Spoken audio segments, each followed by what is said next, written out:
Welcome to the Bandano Podcast, where we're calling a spade a spade. Great to be here with you guys today. Have you been watching Unrivaled? Do you know anybody who watches Unrivaled? Your friends, your family perhaps, classmates, co-workers. Better question, would your classmate or co-worker, would they even bring it up if they were? Let's be fair. Or out of sheer embarrassment, is that something that they would rather just keep to themselves? We have some updates, some news, some numbers regarding Unrivaled ratings. They also say that they're making 40. The numbers just dropped, and they hit like a clean liver shot that stops you in your tracks. Unrivaled basketball is down 47% in viewership after just 16 games. And we're not talking about a slight dip here. This is a complete free fall for a league that's simultaneously bragging about crushing $40 million in revenue. The contrast between what they're saying publicly and what the actual audience numbers show is absolutely brutal. It's casting a massive shadow over every single player's future and making high-profile exits look less like speculation and more like an inevitability. We have some updates, some news, some numbers regarding Unrivaled ratings. They also say that they're making $40 million in revenue. In case Nafisa Colley and Brianna Stewart, just in case you guys don't know, that's not profit, it's $40 million in revenue. Now, are you gonna make profits this season? Perhaps, but let's not do backflips just yet.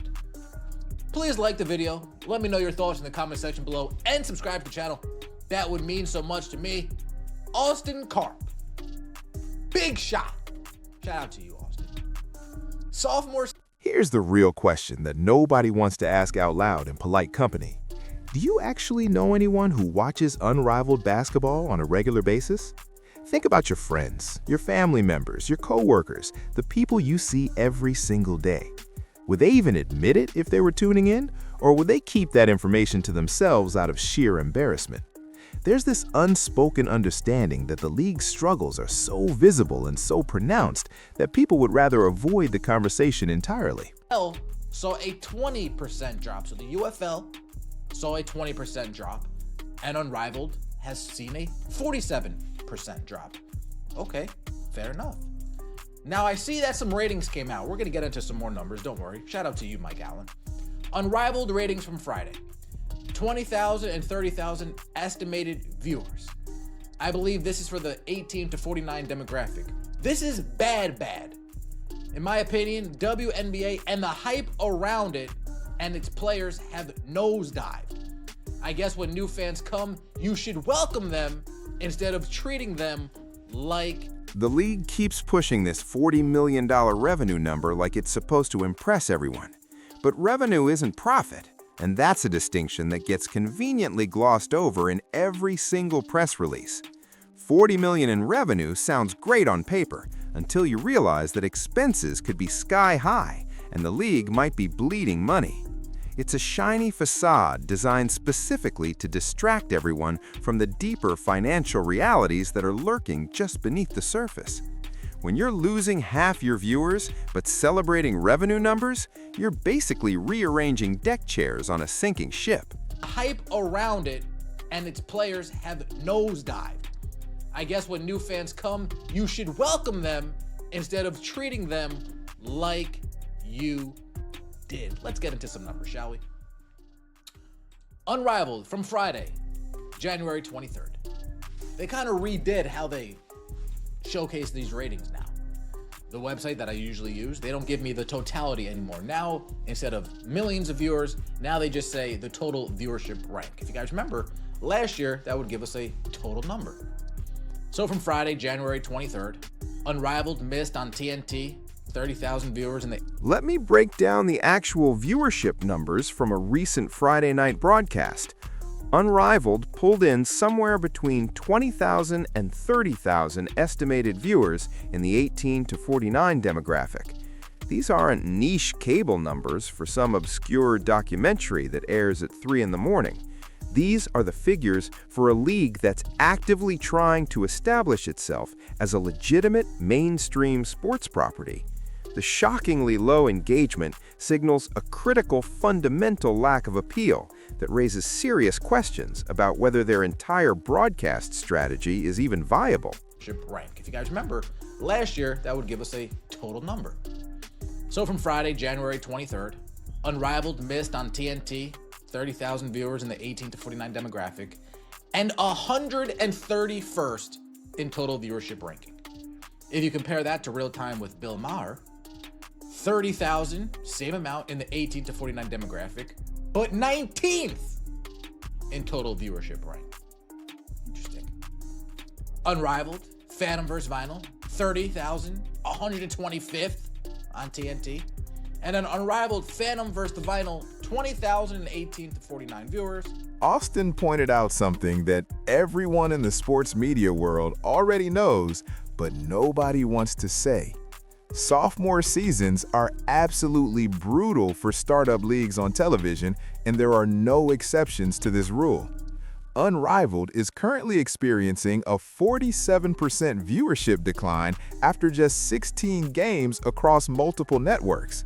This isn't just a challenge that they need to overcome with better marketing or a few roster adjustments. It's a profound indicator of fundamental structural issues that suggest a failure to retain interest and a potential complete erosion of their nascent fan base.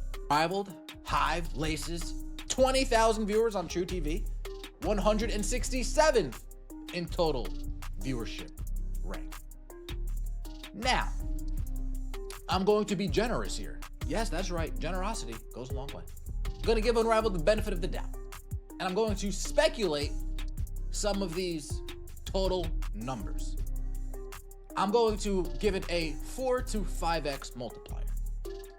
So if we see 30,000, somewhere between 120 and 150. If we see 20,000, somewhere between 80 and 100. To really understand how bad this situation is, you need to compare it to other leagues.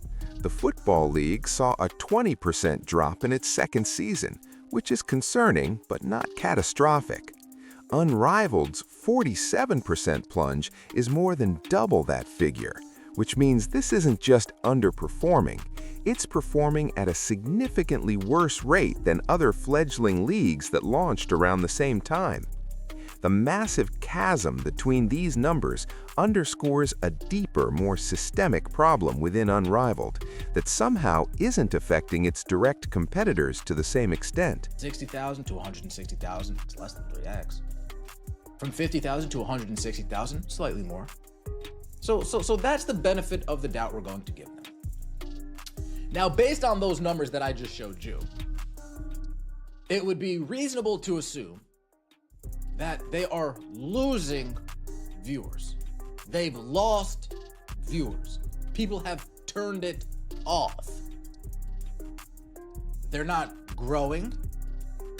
They've lost viewers.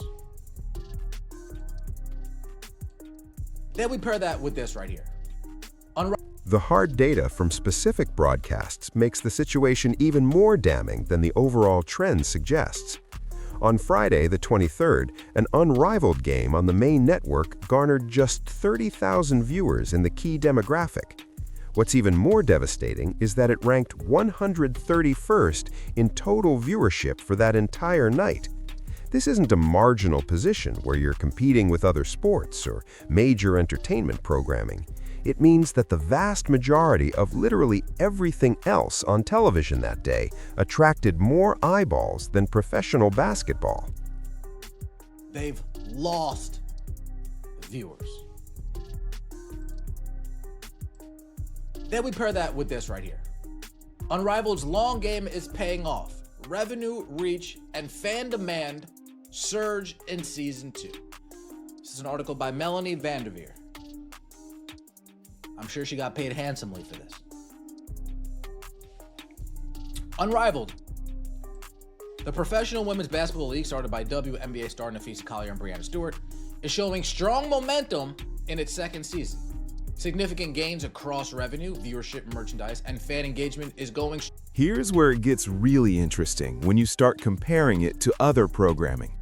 Real Time with a Certain Political Commentator drew the exact same 30,000 viewers in the 18 to 49 demographic. But that show ranked 19th in total viewership, which is an absolutely massive difference. This stark contrast means that while Unrivaled might have matched one specific demographic slice, its overall audience was drastically smaller. The canyon between these rankings exposes a profound, complete inability to draw any kind of broad, cross-demographic audience appeal. The pattern continues across multiple games and different broadcast windows throughout the same weekend. Other matchups featuring different teams and time slots tell an identical story of struggle and underperformance. Viewership numbers consistently hovered around the same low figures, with total rankings plummeting to 125th and even 167th. These aren't isolated incidents that you can blame on a bad night or unfortunate scheduling. They represent a consistent, undeniable pattern of deep, sustained underperformance that cements the narrative of a league unable to find its footing. Even if you apply the most generous possible multipliers to estimate total viewership, the numbers remain catastrophically low. Some analysts suggest using a 4 to 5 times multiplier, which would turn 30,000 into maybe 120 to 150,000.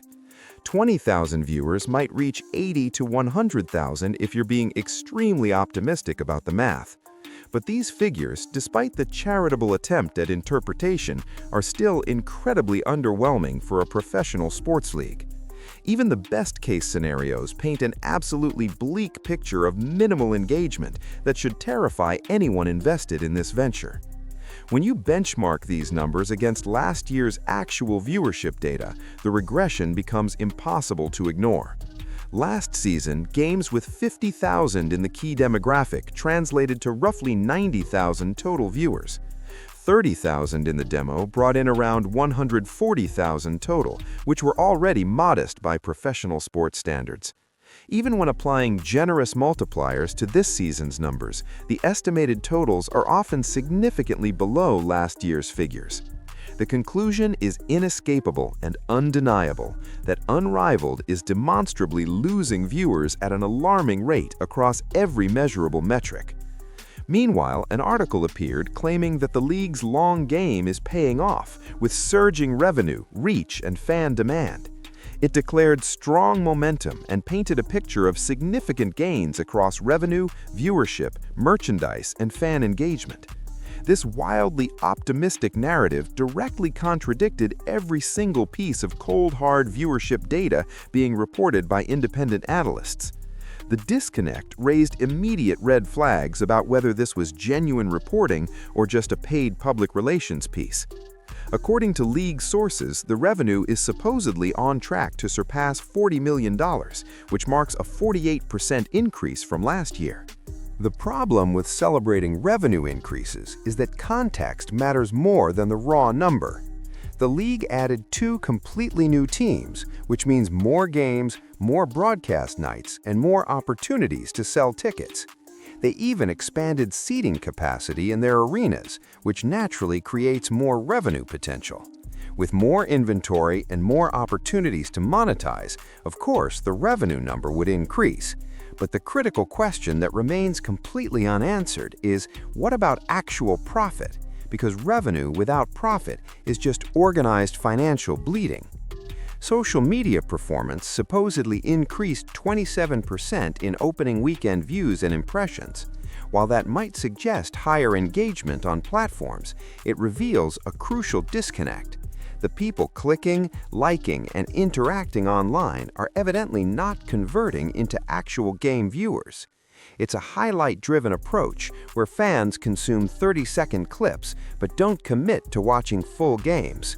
This paints a picture of fleeting, superficial digital interest that completely fails to translate into sustained, meaningful broadcast viewership. Merchandise sales reportedly rose 54% compared to last season, which sounds impressive until you think about it. The addition of 2 new teams naturally expands the product line and creates appeal for fans of those new rosters. But with overall viewership declining sharply and no evidence of significant new fan acquisition, the math doesn't add up. Are the same loyal few simply buying more jerseys, hoodies, and sweatpants to support their favorite players? This increase in sales without corresponding audience growth suggests internal consumption among existing fans rather than evidence of widespread new support expanding the base. This is where the entire carefully constructed illusion completely shatters into a million pieces. A league hemorrhaging nearly half its television audience in a single season while simultaneously pumping out press releases about surging revenue is a house of cards. The $40 million revenue figure, stripped of all context and spin, reveals itself not as a triumph but as a smokescreen. It's covering up profound financial inefficiencies and a complete total failure to connect with any kind of meaningful viewing public. Such a dire state doesn't just expose a league struggling for relevance, it creates an environment where star players would inevitably question their entire future, making exits not just plausible, but almost completely inevitable.